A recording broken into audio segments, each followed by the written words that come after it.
Kalau dari di Nyanya sendiri adalah kalau ngobrol sama tim Urban Mall, belum selesai ceritanya udah ngerti maksudnya, itu kan nyebelin. Biasa sama sahabat kayak begitunya. sama kalau kamu sama sahabat begitu.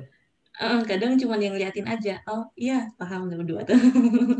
Tapi berarti sahabatnya harus terbiasa juga, bukan berarti terus ya paham terus ya jadi nggak ada komunikasi verbal. Karena kan manusia, apalagi kalau kita memang punya kelengkapan untuk bisa bicara, bukan tunawicara, maka diharuskan untuk berbicara karena kan hubungannya dengan throat chakra.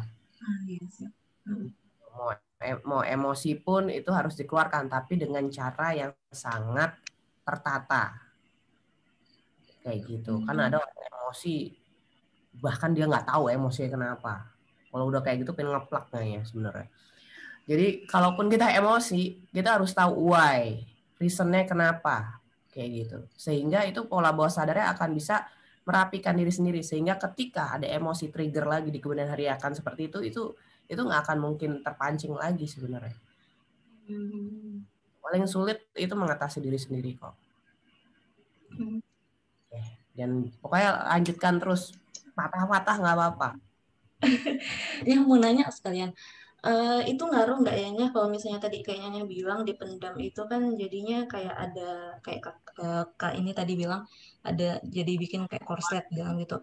Misalnya kalau dulu tuh gampang banget gitu nyatuin puzzle, tapi karena kebiasaan dipendam nggak diselesaiin gitu lah ya puzzle-nya nggak diungkapin segala macam, lama-lama bertahun-tahun misalnya waktu kecil itu gampang banget gitu nyatuin puzzle-nya dan nyampeinnya delivernya gampang banget. Karena kebiasaan dipendam misalnya udah bertahun-tahun udah gede itu tuh jadi ini jadi agak susah nyatuin puzzle-nya. Ngaruh nggak sih ya? Tergantung punya keinginan kuat nggak untuk mengumpulkan, merapikan puzzle lagi. Tapi itu ngaruh ya Nya, misalnya kebiasaan memendam itu, kebiasaan nggak mengungkapkan itu ngaruh ya Nya, kalau bertahun-tahun dibiarin gitu jadinya kayak gitu nggak, atau itu karena hal lain? Tadi sudah dijelaskan sama Kak Dayu sesuai kok. Hmm. Dan itu akan terlihat di energi, bahkan di wajah sendiri akan terlihat keruh, nggak seger gitu kayak tanaman layu gitu kan. Kayak gitu. Seseorang kalau terlalu menyimpan banyak polemik yang tidak dibereskan, maka itu mau gimana pun juga itu akan kelihatan. Kayak gitu. Dan itu akan jadi self toxic sampai kapanpun. So itu harus benar-benar dirombak. Kayak gitu. Mau kapan lagi? Kayak gitu. Kalau dari pemahaman Kak Boni untuk diagram yang di sini tuh bagaimana Kak? Ketika kita tahu kenapa dan ketika kita tahu kenapa, kemudian kita mencari tahu bagaimana menimbulkan itu, yang keluar itu yang disebut dengan reaksi, menimbulkan reaksi. Kemudian kalau kita tahu itu apa dan bagaimana, itu kita akan menemukan metode. Ketika kita tahu itu apa dan kenapa, kita akan mendapat kita sebut itu insight. Kita mendapat insight. Lalu Dan ketika semuanya kita tahu apa, kejadian itu apa, lalu mengapa terjadi, lalu bagaimana, kita bisa mengambil makna, lalu memberikan action. Jadi Sikas ini harus digabung semuanya. Jadi ketika mengenai intuisi ataupun insting itu sendiri, itu kita harus tetap, nanti ada pelatihannya setelah ini, bagaimana untuk melatih intuisi dan insting itu sendiri. Dan ketiga bagan ini, ketiga dia circle ini sebenarnya semuanya Trinity yang harus digabungkan. Nggak bisa hanya sekedar reaction, nggak bisa hanya sekedar insight percuma kalau kita cuma punya insight tapi nggak diapa-apain. Kemudian juga metode bagaimana memastikan intuisi ataupun insting kita tuh benar-benar sejatinya bahwa itu adalah rambu-rambu untuk hidup kita di kemudian hari. Nah ini Seekers bisa save sembari bisa dibaca baca-baca besok pagi sambil sarapan atau apa, karena kembali lagi webinar ini kelihatannya kayak mungkin ini ribet banget ya Nya, sengaja. Kenapa? biar kita melatih cara kita berpikir. Terkadang kita hanya berpikir, tapi kita tidak tahu sebenarnya cara kita berpikir itu seperti apa. Nah, maksudnya memberikan halaman-halaman yang terkadang ini ribet banget, pala harus begini, biar nggak kaku kan ya, ngeliat begini terus gitu kan. Kadang naruh miring begini gitu. Kenapa? Biar olahraga kan gitu, biar nggak kaku badannya gitu, biar luas gitu. Nah, ini penting banget yang halaman ini kalau mau di capture silahkan ya. Lebih deep ya tesnya. Kalau level pemahaman ini diibaratkan seperti gunung es. Jadi kan kelihatannya di atasnya saja, tapi sebenarnya rentetan dan perintil-perintilan yang ke bawah itu dari sharing itu sendiri banyak kayak gitu. Kurang lebih seperti itu. Tapi kalau yang di halaman ini Kak Boni get the point ya.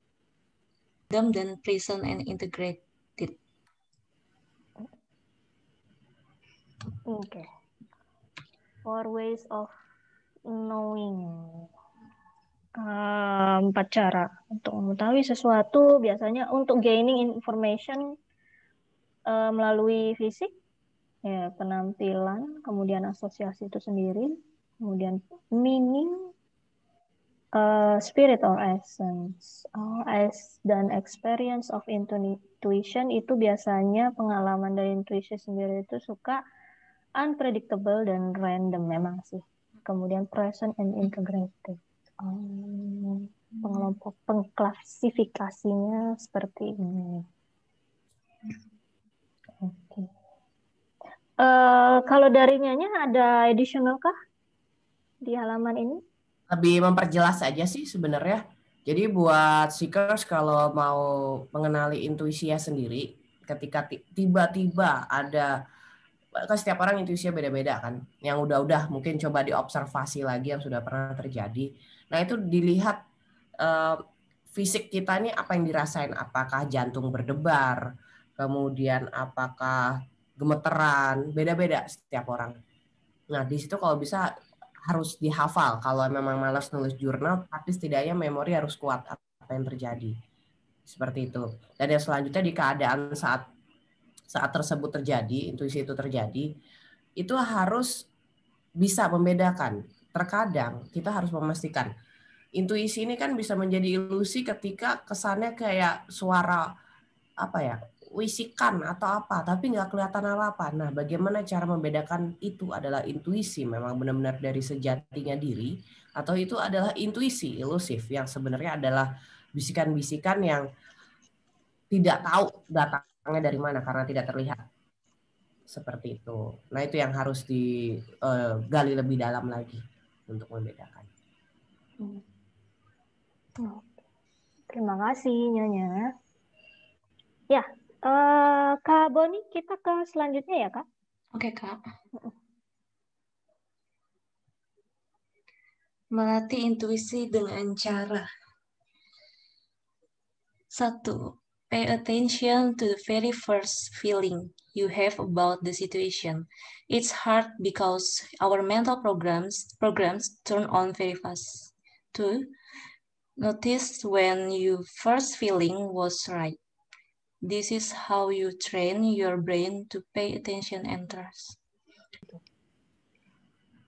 Can be cloud our judgment. Itu sebenarnya juga ada di halaman berikutnya jawabannya. Oh, begitu. Akan diskusikan di halaman tersebut ya. Siap. Pertanyaan ketiga. Nggak ada. Sebenarnya yang terakhir 1, 2, 3, 6. 1, 2, 3, 5, 6. Oh gitu di capture. Karena sinkronisasi alam itu banyak terjadi ketika intuisi ataupun insting itu on. Sudah mulai harus dibuang denialnya. Denial nggak masalah, tapi denial asal berproses sebagai bentuk pengendalian diri terhadap ilusif itu yang bagus. Armchair ini banyak terjadi di orang-orang yang terdeteksi memiliki Black Cloud Syndrome.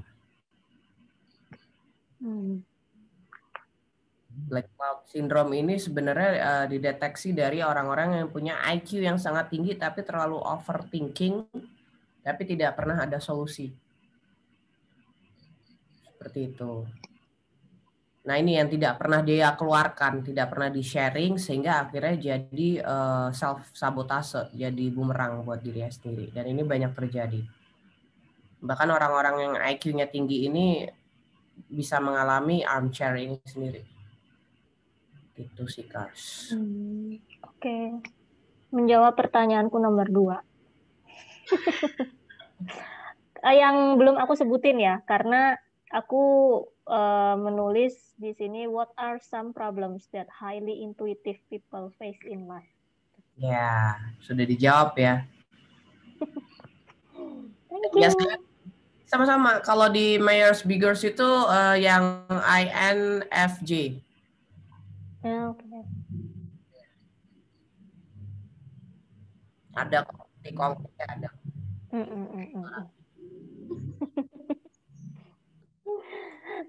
Oke, thank you Nyonya.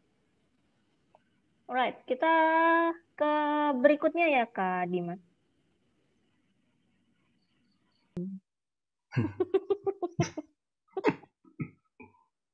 When it comes to relationship, everything is just like quarrel, berantem di dalam sendiri.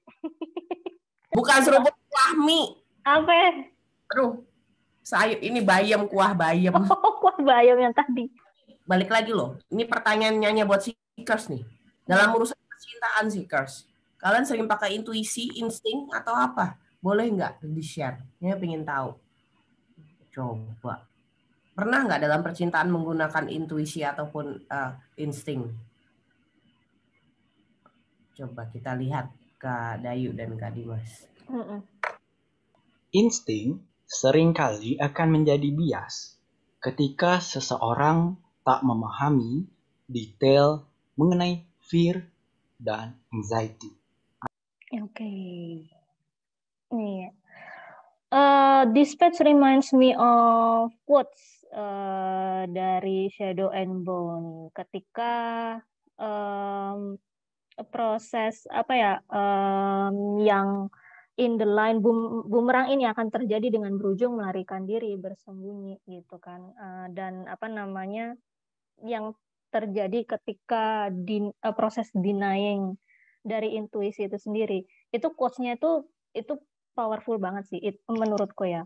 Denying yourself by protecting yourself. Gitu. Oh, protecting yourself by denying yourself, kebalik. Aku dengar suara kebalik Kak, gitu kan. Protecting yourself by denying yourself. Powerful sih memang itu. Ngeplaknya pakai panci teflon. Wah, itu keras itu ngeplaknya. Oke. 3 fondasi sebagai konfirmasi dari realita itu sendiri. Yang pertama itu berupa ideate ya. Bagaimana kita melihat sebuah permasalahan dan merubahnya sebagai menjadi solusi. Ini cara-caranya. 4 hal dalam diri yang merupakan korelasi antara intuisi dan insting agar lebih clear. 1, yang pertama paling atas, the subtle body, comprising of the following. Supracausal body or the subtle ego. Itu adalah the feeling that we are separate from God. The causal body or the intellect. Itu the decision making process and reasoning ability. Kemudian the soul, terletaknya di dada, the God within each of us. Kemudian di bawahnya, the mental body or the mind. Feelings, emotions, and desires. The vital body. the vital life-sustaining energy of the body.